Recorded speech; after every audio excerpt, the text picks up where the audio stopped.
Today we will discuss about the further main points which is related to under the topic of money and credit. This age or the era is known as economic era, and all activities depends upon economy, depends upon money. So we cannot do anything without the help of money. So it is the most important factor of it is the most important thing that money is nowadays most valuable to do anything. अर्थात आज के समय में मुद्रा का महत्व बेहद अधिक है। बिना इसके मदद से हम कोई कार्य नहीं कर सकते हैं। यही कारण है कि आज के युग को हम अर्थ का युग, धन का युग के रूप में जानते हैं। इसमें बिना धन के ऐसा देखा गया है कि कोई भी कार्य संभव नहीं हो पाता है। इसी से धन के महत्व को जाना समझा जा सकता है। इसी की कड़ी के रूप में हम लोग मनी और क्रेडिट की चर्चा करते हैं। तो बेसिकली क्रेडिट जो है, जो मनी पर हम लोग चर्चा कर चुके थे, क्रेडिट जो है ये बैंक के क्षेत्र में ज्यादा प्रचलन में है। अन्य क्षेत्रों में भी हर जगह है, किंतु ये जो क्रेडिट है सामान्यतया बैंकिंग सेक्टर में देखने को मिलता है। तो इस प्रकार से हम कह सकते हैं कि क्रेडिट का आज के समय में बहुत इम्पोर्टेंस है। इस तरह से हम देखते हैं कि बैंक में जो सबसे महत्वपूर्ण कार्य देखा जाता है वह है क्या कि रुपया, बैंक का अपना कोई रुपया नहीं होता है। ये आम पब्लिक से, कस्टमर से रुपये ग्रहण करता है, स्वीकार करता है, जमा लेता है और इसके पश्चात दूसरा कार्य होता है वह है ऋण प्रोवाइड करता है। हम जानते हैं हजारों लाखों की संख्या में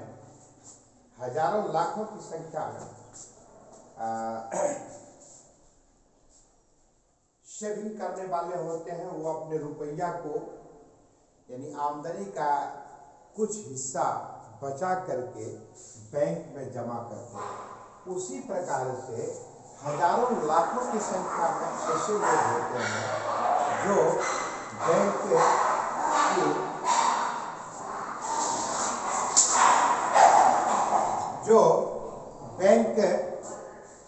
में से ऋण लेते हैं। यानी हजारों लाखों की संख्या में अपनी आय का एक हिस्सा बैंक में जमा करते हैं। उससे उनको इंटरेस्ट भी मिलता है और रुपयों की स्वीकृति भी रहती है। उसी प्रकार से हजारों लाखों की संख्या में ऐसे लोग हैं जो बैंक से ऋण लेते हैं, कर लेते हैं, अपने विभिन्न प्रकार के कार्यों को संपादित करते हैं, व्यवसाय करते हैं और उसी से पैसे कमा करके बैंक वाले को भी देते हैं और अपनी अन्य आवश्यकताओं की भी पूर्ति करते हैं। किंतु ये जो बैंक का जो कार्य है, रुपया स्वीकार करना, जमा करना और ऋण प्रोवाइड करना, तो माना कि रुपया जो बैंक में जमा होता है आम कस्टमर के द्वारा, अकाउंट्स होल्डर के द्वारा, माना कि वो यदि 100% हुआ है, बैंक उसके बदले में एवज में रुपया इंटरेस्ट देता है और बैंक जिनको ऋण प्रदान करता है उनको वह 9% इंटरेस्ट पर देता है।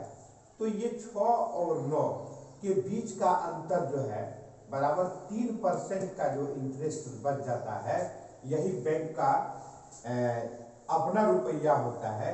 ये रुपया बैंक अपने सिस्टम पर पर्याप्त मात्रा में खर्च करते हैं। जैसे जितने एम्प्लॉय होते हैं उनके मेंटेनेंस, उनके सैलरी पर, बैंकिंग मेंटेनेंस, बैंक मैनेजमेंट आदि पर खर्च होता है, जो अरबों रुपये प्रति माह में खर्च होता है। एक बहुत बड़ी राशि खर्च होती है, किंतु केवल इस इतने कम का अंतर से ही बैंक का काम नहीं चलता है, क्योंकि हम जानते हैं कि बैंक में जो रुपया जमा होता है उसी के आधार पर बैंक आम कस्टमर को ऋण प्रदान करता है।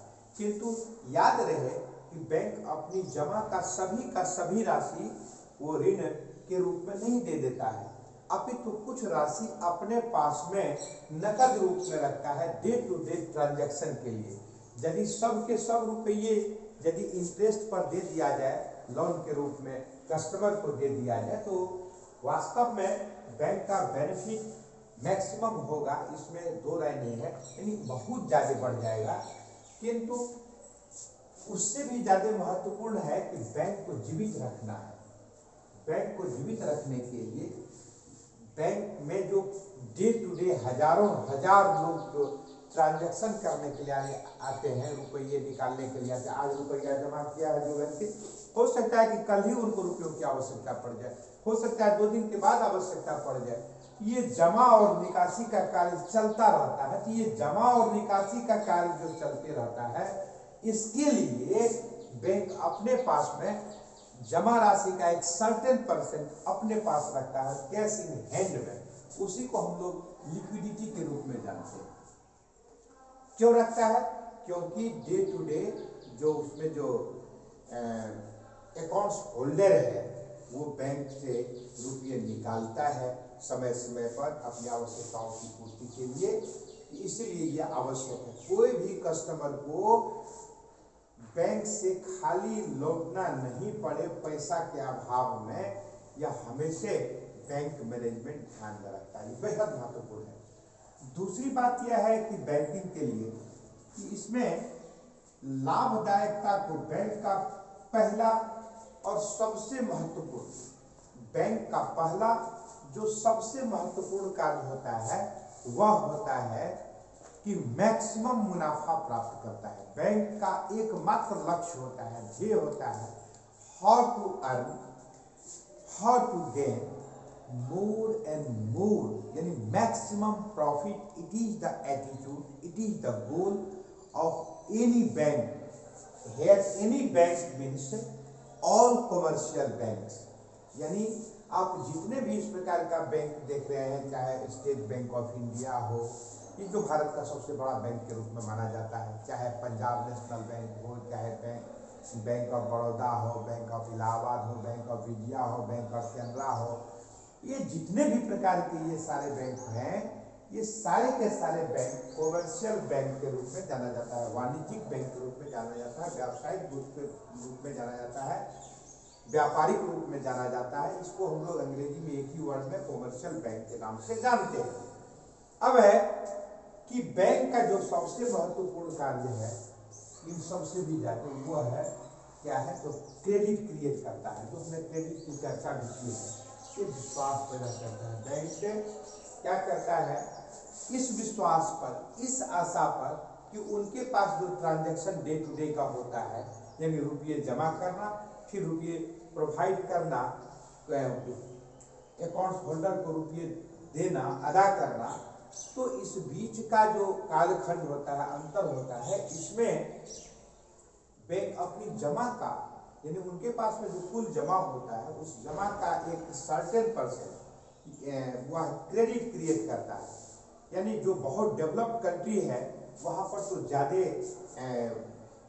क्रेडिट क्रिएट होता है, किंतु जो कम अपेक्षाकृत डेवलप कंट्री है तो वैसे जगह में कुछ कम होता है। अपने यहाँ लगभग 4 to 5%, यानी 4 to 5 टाइम्स जो है